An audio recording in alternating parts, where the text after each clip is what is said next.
Hi, my name is Dr. Maria Harriet Stack, and I'm following on the last video that I did, and I was just talking about quiet luxury. But I thought today I would talk about actually what I do, or what I'm going to try and do from now on. And that is that I am actually going to try and get dressed in a sense that I'm dressed in the house in the same way as I would dress outside from my house, or perhaps going to a meeting or going on errands. And I wouldn't necessarily dress differently, apart from, you know, some work if I couldn't get anybody to help me in my house. But apart from that, I really do want to dress up in my house as I do, outside when sort of when I answered the door, I want to be dressed in a pinstripe jacket, be respectable from head to toe, as if I went to, or if I was going to a meeting. And the same with errands, etc., or going to the hairdressers, or even got to go to the getting my car valeted, or even to the grocery store.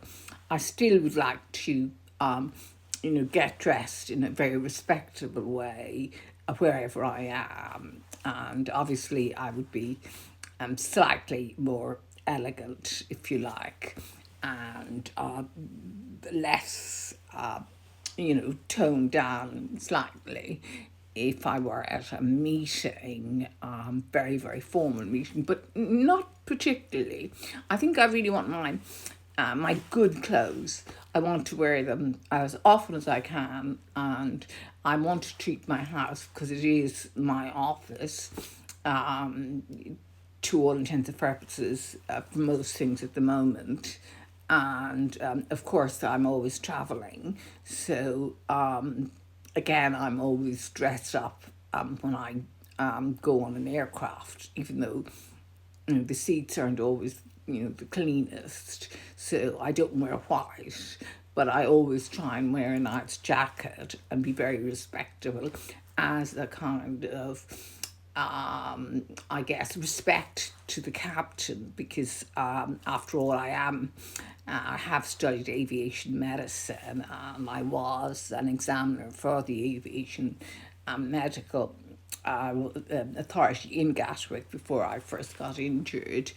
And I was so sad that I couldn't continue my career in aviation medicine, because I had a clinic in Farnborough called the Farnborough International Travel and Aviation Clinic, and really it was the most exciting part of my career, but it caused a lot of jealousy amongst my colleagues, and they said I was doing too much time doing aviation medicine and travel medicine and not enough time doing the NHS. But there was no evidence of that, because I did all my aviation medicine outside of my contracted hours for the NHS.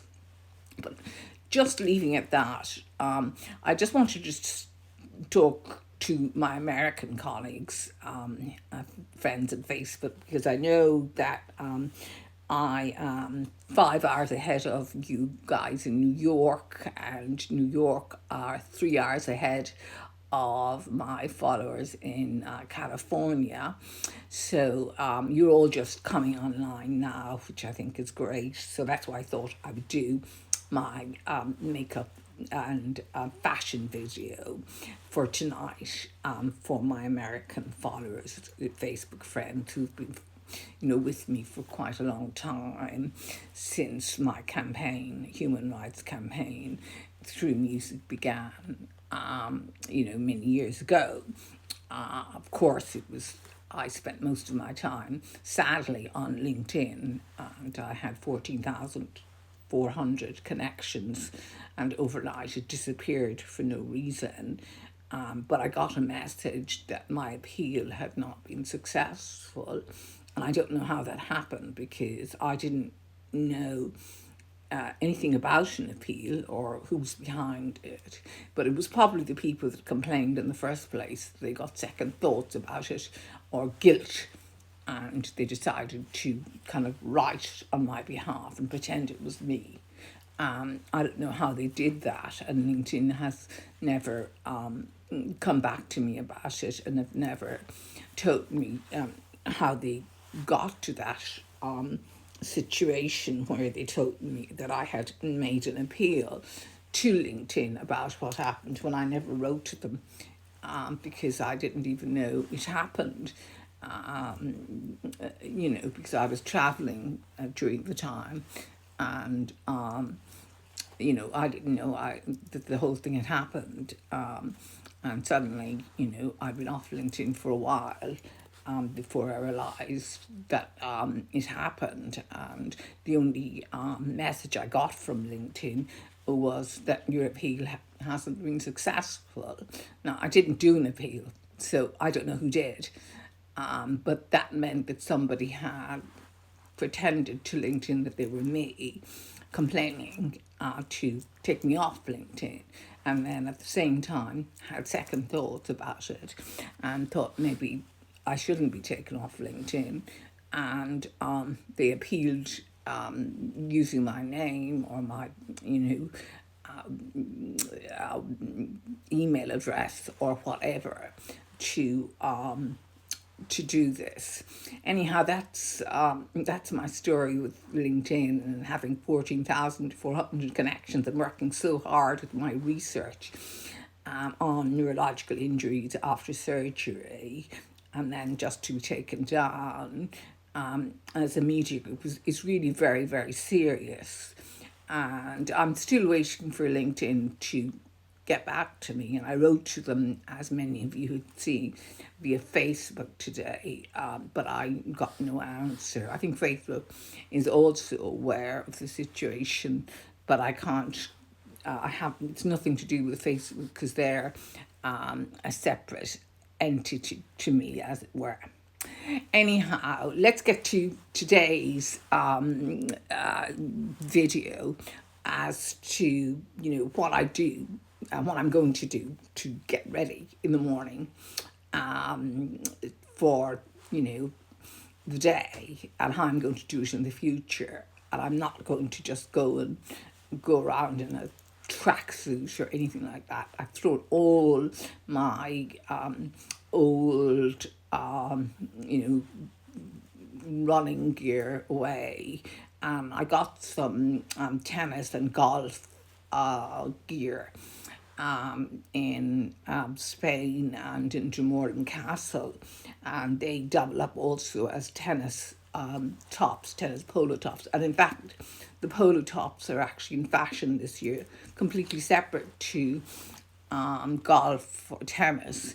So they were actually very good pieces to buy, and I had a complete haul of all the extra small sizes in Canterclair, and I had such a great time, and they were so nice at Drummoran Castle. And the styling of the pieces, I don't know who the designer is, but the styling and the fitting of the polo shirts and the colours, the pastel colours, were just fantastic. And I guess I bought so much stuff that nobody else with an excess is going to get this summer's haul, as it were, because I've got them all. So getting back to what one does first in the morning, well, I've got a whole sort of routine, and I don't know, do I need all of this? But I'll just show you what I do. So the first thing is the SPF. I know in California you're very keen on all of that, and that's the they're doing this. I think it's a great idea. The SPF and primer together, because it's a bit of a pain.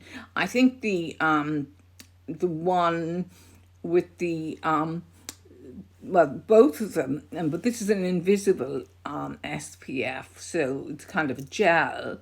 So that goes on very easily.